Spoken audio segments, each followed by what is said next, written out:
この動画は過去動画の再放送です。途中紹介されている別動画は、現在アップされていないものもあり、リンク切れしている場合がありますが、ゆっくり再アップしていきますのでお待ちくださいね。それではご覧ください。こんにちは、斉藤直樹です。早速ですけど、こちらのイラスト見てください。どうでしょう？カラフルなイラストで目を引くイラストだと思うんですけども、このイラスト、実はですね、色自体は1分で塗っているんですよ。1分？さすがにそれは嘘でしょって思うかもしれませんが、本当です。他にもね、こんなパターンを作ってみました。これもですね、着彩自体は本当に1分もかからずに完了してるんですよ。その秘密は、グラデーションマップです。皆さんグラデーションマップご存知ですか？最近結構流行っているテクニックなんですが、知らない人も多いのではないでしょうか。今回はですね、グレーの下絵さえあれば誰でも簡単におしゃれな色塗りが一瞬でできてしまうグラデーションマップ着彩講座をやっていきたいと思います。この動画を見ていただければ、俺さ、色塗りだけは苦手なんだよねなんて人でも大丈夫。これあなたが塗ったの？すごく素敵な色センス。そんな風に言われるようなカラフルなイラストを一瞬で着彩できるようになっちゃうと思います。ぜひ最後までお付き合いください。グラデーションマップって何？まずはですね、ここに触れないわけにはいかないんですけど、グラデーションマップって何ぞやっていう話です。今回は Photoshop というソフトを使って説明していきますが、これは他のソフトであっても全く同じ概念なので、覚えておいて損はないです。まずはね、こんな風にグレーの階調のみで男性の顔を描きますね。どこかで見たことがある顔なんですけど、それは置いておきましょう。この顔にグラデーションマップをかけていきます。やり方は、レイヤーから新規調整レイヤー、グラデーションマップを選択します。そうするとね、こんなウィンドウが出てきました。この横長のグラデーションバーをクリックするとですね、こんなウィンドウに切り替わります。でね、このグラデーションバーの下の部分をクリックすると、こんな風に色指定ポイントが追加されます。下の入力欄に表示される1という数値は、明度、明るさのことを表しています。今、180に設定しましたので、これは明度 80% の色指定ポイントになるわけです。同じように、170、150、120にもポイントを追加していきますね。そして、この色指定ポイントに色を設定していってみましょう。180のところには肌色を、170のところには肌色の影、150のところには口の赤、120のところには帽子の色です。そうするとこんな風に、ただのグレーだった画像がグラデーションマップによって着彩ができました。このグラデーションマップを保存しておけば、次からは同じ明度の同じ部分に同じ色を自動で配置してくれるようになるので、例えばこんな絵を新たに描いたとしても、はい、今作ったグラデーションマップの調整レイヤーをこの絵のレイヤーの上に乗せただけで着彩が一瞬で済んでしまうわけです。これを利用してですね、こういう配色おしゃれじゃんっていうグラデーションマップを事前に作ってプリセットとして保存しておくと、なんと一瞬でそれっぽい色が塗れてしまうんですよ。これがグラデーションマップの基本的な考え方です。パターンを試してみる。まずはですね、こんな風に特に色のことはあまり考えなくていいので、色のついていないモノトーンのイラストを描いていってみましょう。正確に言うと別にモノトーンである必要すらなくてですね、色がついていてもその明度によって色を割り当てていくのがグラデーションマップなので、描きやすい色で描いていっても大丈夫ですね。今は分かりやすいようにグレーで描いていきます。今回描いていく過程はですね、そこまで関係がありませんので、超ハイスピードで飛ばしていっちゃいます。描いていく過程をゆっくり見たい方はこちらの動画、全公開バレンタインなぎさちゃん最初から最後までをご覧ください。線画を描いていく過程を詳細にご覧いただけると思います。はい、こんな感じですね。今回はパーカーを着ているケイちゃんのイラストです。ケイちゃんはね、いつも制服姿なので、なんか私服を着ているとドキッとしますね。それではこのケイちゃんに色々なグラデーションマップを当てはめていってみましょう。例えばこれなんかどうでしょう。はい、ポチッ。明るい部分がサイドの高いピンク色で、暗い部分は青みがかったグレー。一番明るい部分に肌色が当てがわれているような感じですね。サイドの低い色とピンク色が互いに引き立て合うような色の組み合わせで、これはかなりいいんじゃないでしょうか。さて、次も行ってみましょう。次はですね、これかな。ポチッ。これもいいですね。やはり一番明るい部分は肌色に近い色。続いて結構落ち着いたオレンジ色。茶色って言ってもいいぐらいの色ですかね。で、次に暗い色が暗めの青色ですね。この青色が結構いい仕事をしていて、単体で見たら茶色みがかったこのの鈍いオレンジを鮮やかに引き立てるような役割を果たしています。これなんかもありですね。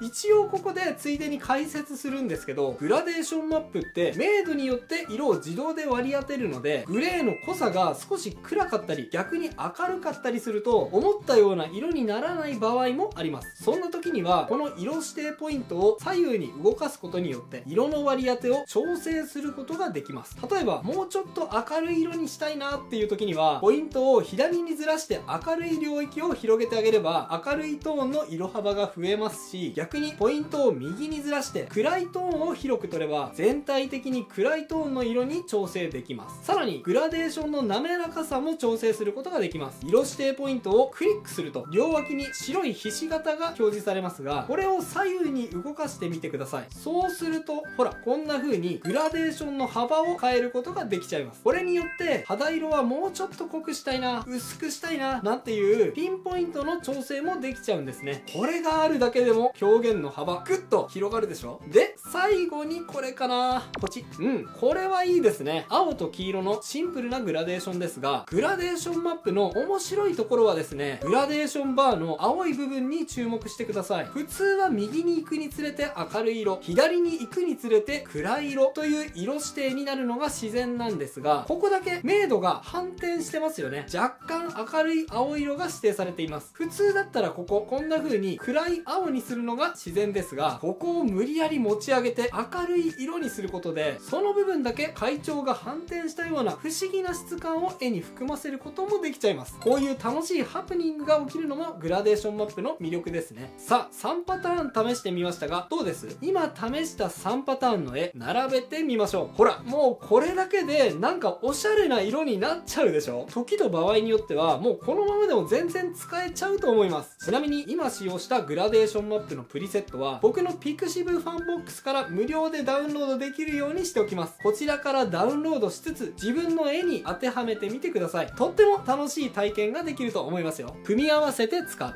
さて今のでも十分なんですが、さらに奥まったマニアックな部分までリスナーさんを連れて行ってしまうのが斉藤直樹のイラストチャンネルです。ただグラデーションマップをペッて当てがっただけじゃバリエーションが出しにくい、ワンパターンになってしまうし、なんか満足できないという方のために最後はグラデーションマップの応用テクニックを伝授しちゃいます。クリッピングして使う。応用って言いましたけど結構簡単です。グラデーションマップはこの調整レイヤーで管理するんですけど、この調整レイヤーの下にあるもの全てにグラデーションをマッピング、色を当てがっちゃうんですね。だから普通に適用しただけでは背景の色だけ変えるみたいなことはできないんですけど、こんな風にグラデーションマップの調整レイヤーをケイちゃんのレイヤーにクリッピングしてあげることで、ケイちゃんに対してだけ適用することができます。そうすれば背景に対してはこんな風にまた別の色で塗ったり別のグラデーションマップを適用することもできちゃうんですね。レイヤーマスクを使う。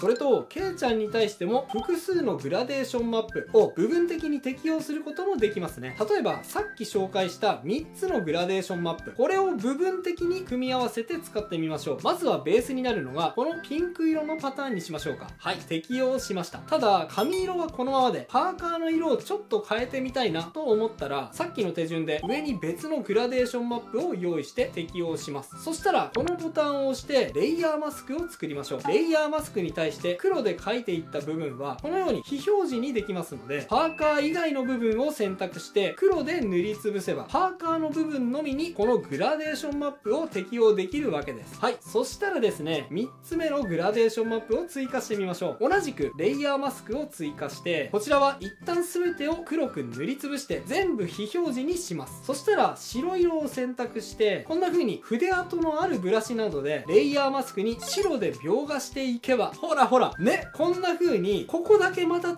たグラデーションマップで今度は描き殴ったような感じで適用することができました。いかがでしょうか？先ほど紹介したグラデーションマップよりもさらに面白みのある画面作りができましたよね。カラフルさをさらに増すことができたと思います。グラデーションマップを適用するだけなら5秒ぐらいで着彩が済んでしまいますし、ちょっとこだわって今みたいなアレンジを加えたとしても慣れれば1分ぐらいで着彩が完了しちゃうわけですね。ね、これすごいでしょ。もちろんね、肌色の微妙なグラデーションとか色幅とかが限定される部分があるので、きちっとした絵に仕上げようとしたらここからさらに調整していく必要はありますが、グレーのラフにインスタントに色を割り当てることができるこのグラデーションマップを使いこなせれば、簡単に超短時間でおしゃれなイラストを生み出すことができちゃうんです。ぜひ皆さんも試してみてくださいね。以上が今日僕が伝えたかったことです。そして最後に宣伝です。じゃじゃん！ついに僕の YouTube をまとめた本、うまく描くの禁止が発売されました。このチャンネルを見てくださっている皆さんは、きっとこんな思いを持っている人が多いと思います。絵がうまくなりたい。絵は感動を形にできて、そしてそれを誰かに瞬時に伝えることができる素晴らしい表現方法です。漫画、ゲーム、アニメの絵に感動して、こんな感動を私も誰かに伝えたい。そう決意して絵を始められた方、たくさんいらっしゃるのではないでしょうか。そして、そんな真剣な思いをお持ちの皆さんだからこそ、こんな悩みも同時に抱えているのではないでしょうか。絵がなかなか上達しない、見てもらえない、将来につながるか不安、辛い。この本はですね、プロイラストレーター歴20年の僕が、そういった様々な悩みに直面してきた時、どうやって、そしてどう考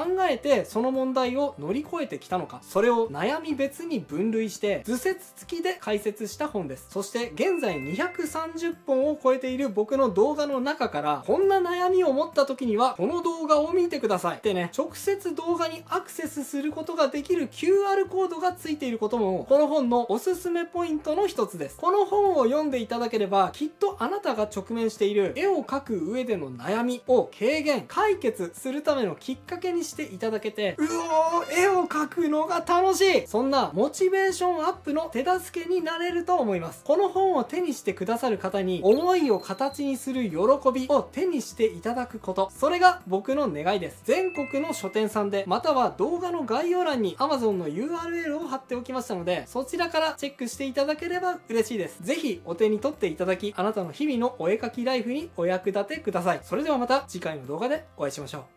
バイバイ。ということで再放送をお届けしました。いかがだったでしょうか。新チャンネルのチャンネル登録と高評価もよろしくお願いします。